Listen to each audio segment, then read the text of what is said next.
Somewhere we have heard that it's some kind of a word, you know, that is a painter.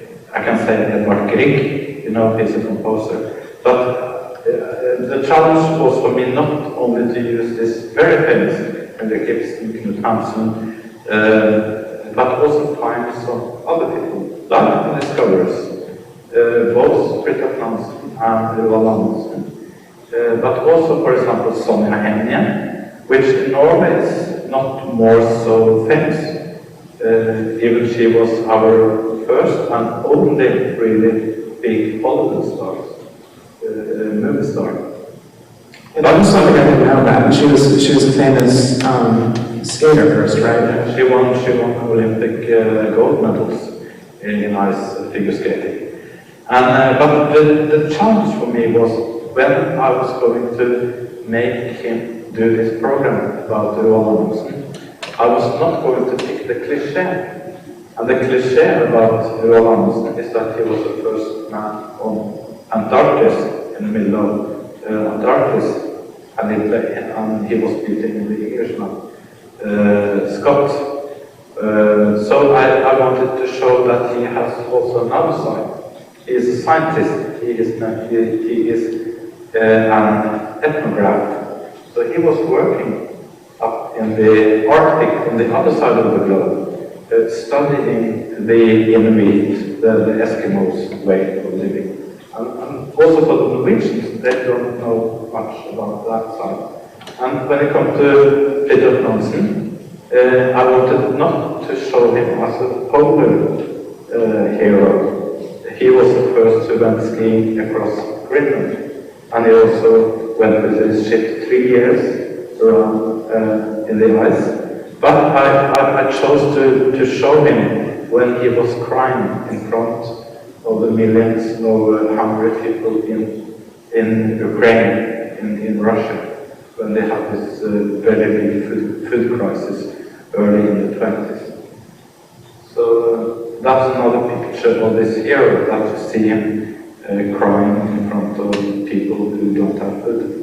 So we try to make things strange, to make people have new spectacles on their old heroes. Right, and that's an interesting aspect of the character Jonas's series. I think in the book he's criticized for not doing more straightforward biography, but focusing on these very odd moments that people aren't as familiar with.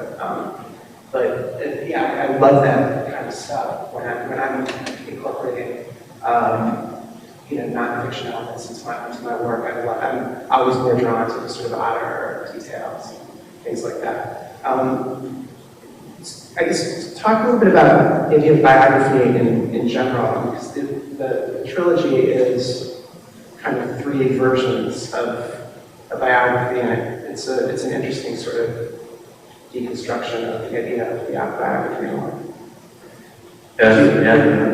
I've always been interested in biography because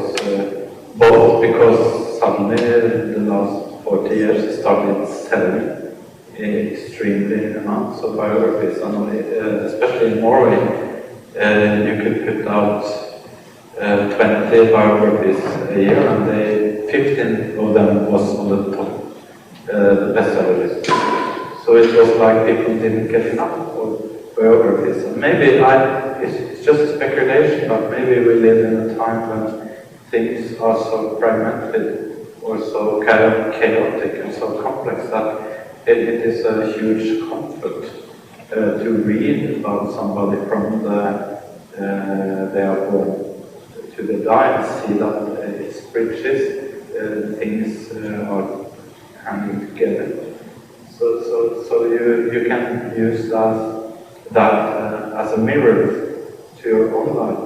So you can say, okay, then also my own life has to have these nice connections. So that interests me. But if I wanted to use it as fiction, then you can also do some experimentation. Right, you resist that sort of neat, straightforward. Yeah, for example, you can do something with the time. You can do something with chronology, but you can also do something with causality. try to get the reader to think that maybe it can be other connections in life than the usual ones. Because I think that habit is the enemy when you write fiction. You're going to break the habit of thinking about certain problems. Not to do a sabotage, but just to get the reader to think that there can be also other explanations. And also you force the reader to use their own imagination, or they use their fantasy, the power of fantasy, in another way than when you read a conventional story or a conventional biography. So, of course, it's dangerous because you also lose readers. But when you move a little, just a little tiny bit out of the mainstream, you lose a lot of readers because they don't recognize the thing they are used to. It's one of your biographies, a biography of you. I was reading that when your work first started being published in Norway, you met with some resistance because the literary scene was a little bit more conservative at the time. Is that correct? Were they? I think you quoted about Norwegians being genetically somehow genetically postmodernism did not work for them. I'm not sure if postmodernism worked for anybody. So I've always been very polemic against postmodernism. I think it's too easy, at least if you only make it with the big red letters. Maybe in architecture, it can be fruitful to use theories from postmodernism, but I don't hear anybody talk about postmodern literature. So for me, it's always been late modernism. You just try to make things new all the time. But if you ask me, I would say that the Norwegians are the greatest readers in the world. I would never have survived if I'd not been writing in Norway. So they are very generous, I think. And they are also reading everything. They can read crime novels, they can read conventional novels, they can read mine novels, they can read very fun stuff. They can read James Joyce or Virginia Woolf one day, and fairy tales. Amazing. I like that type of readers, which not only is buying and reading those type of books. So let me ask you a little bit about your background in this setting. It seemed appropriate to talk about. You were a theology student for a while, and you really didn't start writing until, what, you were in your mid-20s? Yeah, 24. So what drew you to study theology? What did you?